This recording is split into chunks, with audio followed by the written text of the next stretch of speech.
Ang pangalan ko ay Althea at 3 Pasko na ang nakalipas, isang di inaasahang bisita sa aming pintuan ang nagbago ng lahat. Siyempre, hindi naman talaga siya dayuhan. Siya ang kuya ko, si Miguel, pero sa maraming paraan, parang estranghero na rin siya sa akin. Ilang taon ko na siyang hindi nakikita. Hindi mula nang magkawatak-watak ang aming pamilya dahil sa bigat ng mga inaasahan, sa pride, at sa mga tahimik na sakit na idinulot namin sa isa't isa. Nang araw na iyon, dumating siya nang walang pasabi, ang kanyang mamahaling Amerikana ay nabasa ng ambon. Ang kanyang mukha ay seryoso ang ekspresyon na laging suot niya kapag may ibababa siyang hatol. Ngunit ang sinabi niya ay sumira sa kung anong pader na matagal ko nang itinayo sa puso ko. Lumulubha si tatay. Kailangan ka namin. Kung minsan ka nang binaliwala, minaliit, o itinuring na kahihiyan ng pamilya hanggang sa lumabas din ang katotohanan, maiintindihan mo ang sunod na nangyari.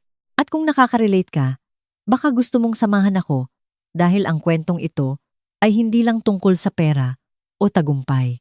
Ito ay tungkol sa sandaling humakbang ako palabas sa anino ng inaasahan ng aking mga kapatid at pumasok sa sarili kong katotohanan. Lumaki ako sa Rosa, Laguna. Ako ang gitnang anak at ang papel na iyon ay parang balat na dumikit sa akin. Si Kuya Miguel, ang golden boy, nagtapos sa Ateneo at suot-suot ang tagumpay na parang mamahaling damit. Si Sofia naman ang bunsong prinsesa na walang kahirap-hirap na nakapasok sa alta sosyedad nang mapangasawa ang anak ng isang bangkero. At ako, si Althea, ang pumili sa magulo at walang kasiguraduhang landas ng pagnenegosyo habang ang lahat ay humihingi ng karangyaan at katatagan. Naaalala ko pa ang gabing sinabi ko kina nanay at tatay na hindi ako magkokolehiyo. Nakaupo kami sa hapagkainan. Umuusok ang inihaw na manok sa pagitan namin at sinabi ko, magtatayo ako ng mga negosyo.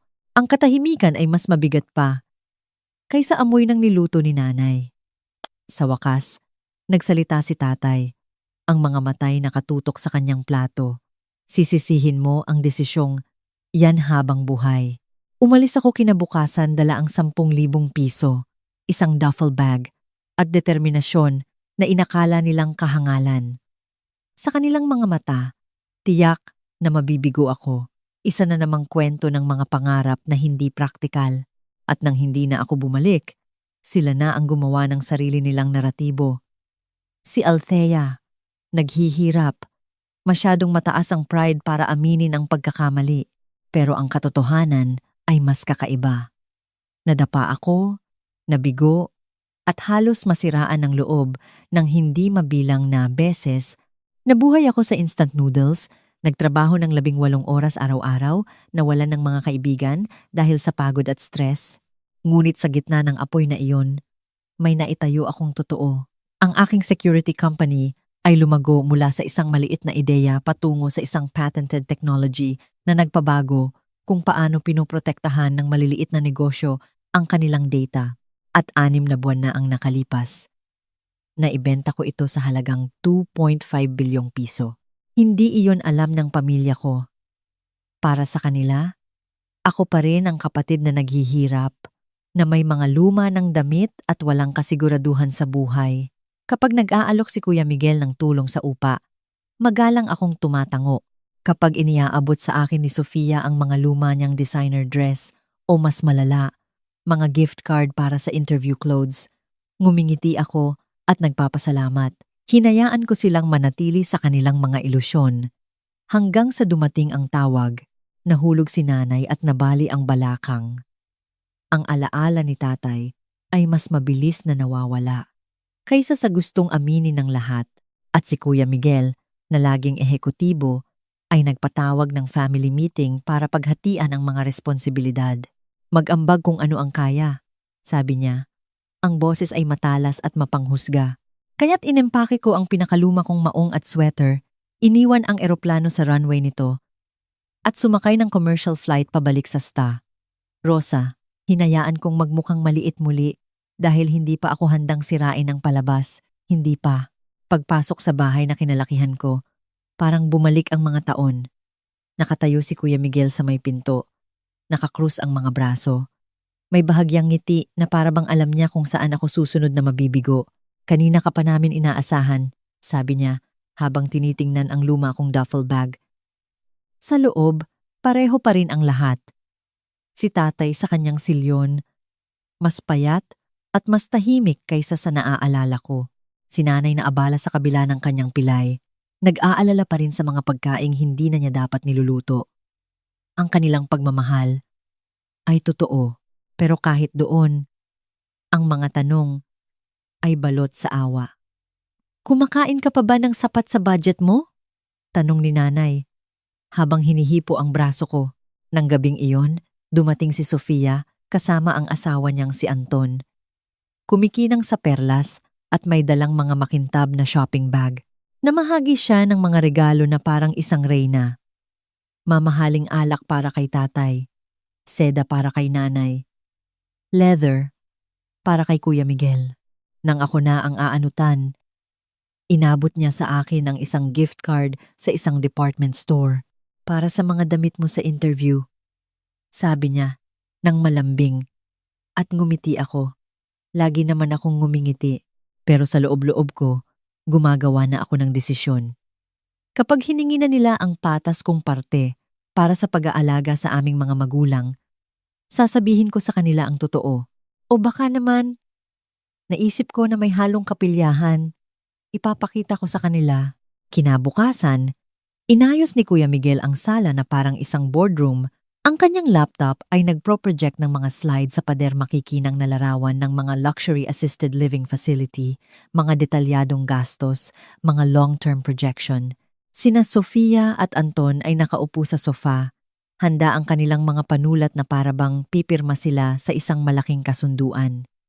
Ang mga magulang ko, lito ngunit sumusunod, ay tahimik na nakikinig. Ako naman ay nasa isang sulok. Nakaupo sa isang umuugang upuan na tila akma sa itinalagang pwesto ko sa pamilya. Nag-click si Kuya Miguel sa isang slide na nagpapakita ng kabuang gastos. Ito, sabi niya, ang buwanang kakulangan sa pagitan ng kanilang retirement income at ang aktwal na gastos sa pag-aalaga. Malaki. Oo, pero kayang-kaya kung mag-aambag tayo ng patas. Sasagutin ko ang 45%. Sina Sofia at Anton ang bahala sa 40%. Maiiwan ang 15%, humigit kumulang 60,000 piso kada buwan para kay Althea. Binanggit niya ang pangalan ko na parang isang hamon. Sumingit si Sofia. Ang tono niya'y matamis, na may halong pangmamaliit. Siyempre, kung masyadong malaki yan para sa'yo, dear, pwede nating ayusin. Baka kaya mong magbigay ng 20,000 tapos punuan mo na lang sa sabihin nating mas madalas na pagbisita, hands-on na pag-aalaga at kung kahit yan ay mabigat pa rin. Dagdag ni Kuya Miguel ng mahinahon. May bakanteng entry-level position sa kumpanya ko. Maliit lang ang sahod pero magbibigay yun ng katatagan. Panahon na para mag-isip ka ng praktikal. Ngumiti siya. Kontento sa kanyang kabaitan. Naramdaman kong nanigas ang pangako. Sa loob ng maraming taon, hinayaan ko silang ikahon ako sa papel na ito. Ang marupok na kapatid, ang halos nandoon na pero hindi pa rin. Ngunit nang bumulong si Kuya Miguel na halos hindi na marinig. Hindi ka pwedeng makitira sa mga kaibigan mo. Habang buhay, may pumitik sa loob ko. Kailangan kong tumawag. Sabi ko, sabay tayo. Kumunot ang noo ni Kuya Miguel. Althea, nasa gitna tayo ng isang mahalagang usapan, pero nagdadial na ako. Mara, oo, ayos na lahat. Mabuti. Mga 15 minutos. Oo, sa damuhan sa harap, pwede na yan. Isinilid ko ang telepono sa aking bulsa. Hindi pinapansin ang kanilang mga nagtatakang tingin. Pasensya na sa abala. Pakituloy. Pero dumating ang tunog bago pa man ang mga salita. Malayo noong una. Tapos hindi na maipagkakamali. Ang ugong ng mga elisi. Ang dagundong na yumanig sa mga bintana. Sumilip si nanay sa kurtina, nababahala. Nanginginig ang kupitan ng alak ni Sofia sa kanyang kamay. Anong ingay yun? Tanong ni tatay.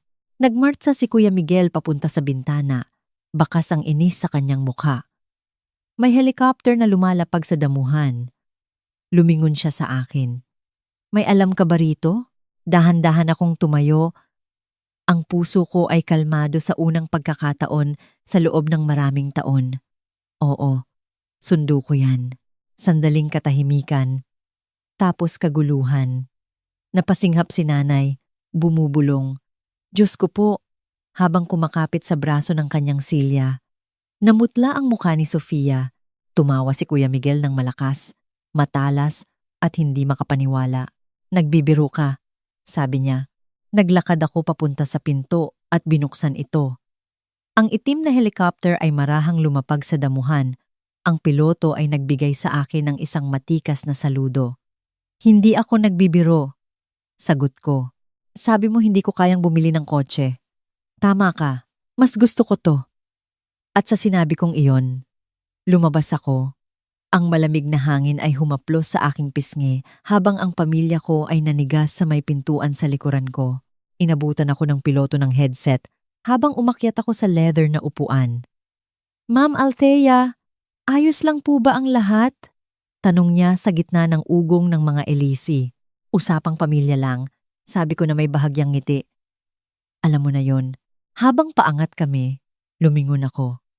Ang pamilya ko ay nakakumpul pa rin sa may pintuan. Ang kanilang mga mukha'y maputla at tulala. Nasa likod nila ang pamilyar na bahay na minsan kong tinakasan. Sa unang pagkakataon, wala silang masabi. Maikli lang ang biyahe. Ang bayan ng Sta, Rosa ay lumiit sa ilalim namin. Hanggang sa bumukas ang tanawin sa mga burol kung saan nakatago ang aking lupain sa Tagaytay. Nakita na ang mansyon. Isang malawak na bahay na bato na may pribadong lawa, mga hardin, at isang kumikinang na helipad na nasisinagan ng araw. Binili ko ito ng tahimik. Walang sinabihan maliban kay Mara, ang aking assistant at kanang kamay. Nang lumapag kami, naghihintay na siya. Dala ang kanyang tablet. Ang kanyang kalmadong kilos ang nagpakalma sa akin. Handa na sila para sa sundo sa loob ng 1 oras. Sabi niya. Nakahanda na ang tanghalian. Nasa study na ang mga dokumento. Perpekto. Sagot ko. Pero masikip ang dibdib ko. Pinangarap ko ang revelasyong ito sa loob ng maraming taon. Ang araw na sa wakas ay makikita ako ng pamilya ko. Ngunit ngayon, habang tinititigan ang karangyaan na aking itinago, hindi tagumpay ang naramdaman ko, kundi isang hilaw na pakiramdam. Makalipas ang 1 oras, bumalik ang helicopter dala ang aking mga hindi mapakaling bisita. Unang bumaba si Kuya Miguel. Ang mukha'y maingat na walang emosyon. Sumunod si Sofia. Ang kamay ay nakahawak ng mahigpit sa braso ni Anton na para bang pinipigilan ang sarili mula sa isang lindol. Ang mga mata ni nanay ay palingalinga sa malawak na damuhan, sa pader na bato, sa mga salaming pinto na bumukas ng tahimik. Si tatay naman ay bumulong lang, Diyos ko po, habang tinitingnan ang buong lupain. Sa'yo to? Sa wakas, ay nasabi ni nanay. Opo. Sabi ko, welcome sa bahay ko. Sa loob, ang marble na pasilyo ay umaabot hanggang sa isang crystal chandelier. Umalingaw-ngaw ang kanilang mga yapak na para bang pumasok sila sa isang katedral. Giniya ko sila sa sala kung saan ang mga bintanang mula sa hig hanggang kisame ay nagpapakita ng lawa sa labas. Anong kumpanya ang simula ni Kuya Miguel? Harker Security Solutions. Simpleng sabi ko. Itinayo ko yan 8 taon na ang nakalipas. 6 na buwan na ang nakalipas. Naibenta ko ito sa halagang mahigit 2.5 bilyong piso. Ang katahimikan ay sobrang ganap. Naririnig ko ang tiktak ng orasan sa ibabaw ng fireplace. Si Sofia ay mabilis na kumurap, na parang sinusubukang iproseso ang katotohanan. Si Anton ay tumikhim, nagkukwenta na sa kanyang isip. Humarap sa akin si tatay. Ang kanyang mga mata ay nagniningning. Althea, sabi niya, na para bang ngayon lang niya talaga ako nakilala. Nahanap ni Sofia ang kanyang boses. Bakit hindi mo sinabi sa amin? Tanong niya. Bagamat ang tono niya'y mas may sugat na pride kaysa tunay na pag-usisa. Dahil hindi naman kayo nagtanong, sagot ko ng mahinahon. Sa tuwing susubukan ko, binabalewala niyo ako. Mas madaling hayaan kayong maniwala sa bersyon niyo sa akin, ang bigo, ang kawawa, na mula ang mukha ni Kuya Miguel, nanigas ang kanyang panga. At ngayon, gagawin mo ang circus na to sa amin. Isang helicopter, isang mansyon, bilyon-bilyong piso. Alam mo ba kung gaano kami nagmumukhang tanga dahil dito? Hindi ko kayo ginawang tanga, sabi ko.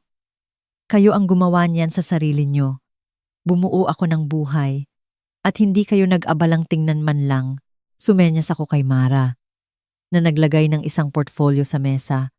At habang kinukwenta ninyo kung anong barya ang kaya kong ibigay, inihahanda ko na ang kinabukasan ni nanay at tatay, ang The Westbrook Foundation. Ang senior care facility na minaliit mo kaninang umaga ako ang nagpondo niyan. Sigurado na ang lugar nila doon. Lahat ng gastos, bayad na. Tinitigan ni Kuya Miguel ang mga dokumento na para bang magliliyab ang mga ito. Napasandal si Sofia sa sofa, biglang natahimik. Nagkatinginan ang mga magulang ko. May namumuong luha sa kanilang mga mata. Ginawa ko ito dahil mahal ko kayo. Sabi ko sa kanila ng malumanay. Pero hindi ko nahahayaang maliitin ninyo ako.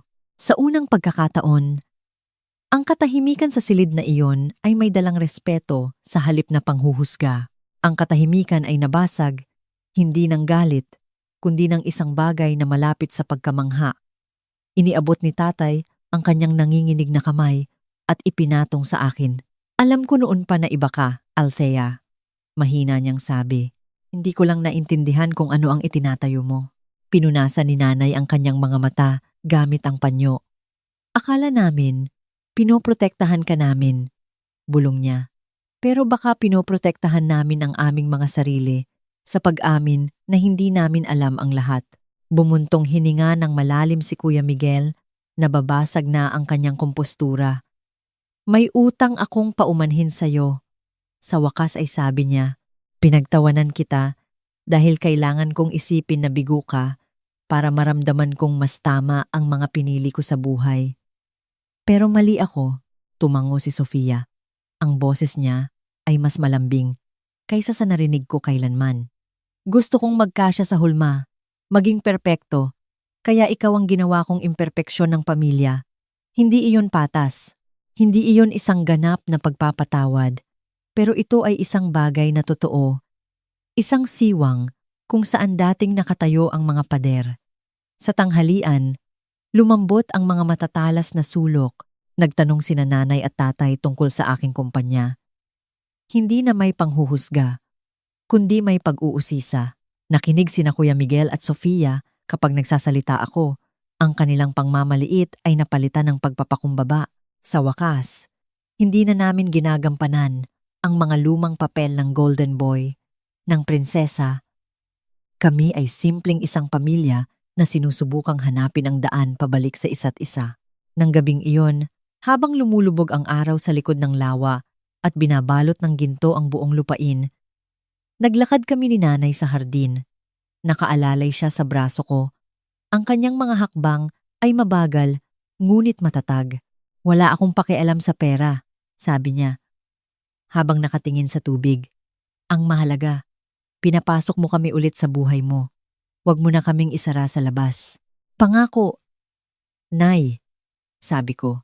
Bagamat alam kong mangangailangan ng panahon para malimutan naming lahat ang mga lumang gawi. Kalaunan, habang naghahanda ang aking pamilya na manatili sa guest wing, nilapitan ako ni Kuya Miguel sa terasa dala ang 2 baso ng whiskey. Inabot niya sa akin ang isa. Ang kanyang ekspresyon ay tila nag-aalangan. Ang galing mo, bunso, sabi niya. Hindi lang sa pera, kundi sa tapang na magpatuloy noong walang naniniwala sa atin. Ngayon lang kita hinangaan ng ganito, sa unang pagkakataon. Sa loob ng maraming taon, naniwala ako sa kanya. Nang gabing iyon habang nakahiga sa aking kwarto, may napagtanto ako. Ang helicopter, ang mansyon, ang bilyon-bilyon. Nakuha nila ang atensyon ng pamilya ko. Ngunit hindi ang yaman ang nagpabago sa anumang bagay, kundi ang katotohanan sa wakas. Pagkatapos ng maraming taon ng pagtatago sa likod ng kanilang mga maling akala, hinayaan ko silang makita ako. At marahil, sa wakas, handa na rin silang makita ang isa't isa, hindi bilang mga papel na ipinilit sa amin, kundi bilang mga taong may kapintasan, komplikado, at totoo. Ang tunay na yaman, naisip ko habang papatulog, ay hindi nasusukat sa mga bank account o mga ari-arian. Ito ay nasa mga ugnayang muli nating binubuo kapag naglakas loob tayong magpakatotoo kahit sa mga taong minsan ay labis na nagmaliit sa atin. Kung ang kwentong ito ay tumatak sa'yo, marahil panahon na ring humakbang palabas mula sa sarili mong anino at yakapin ang katotohanang para sa'yo.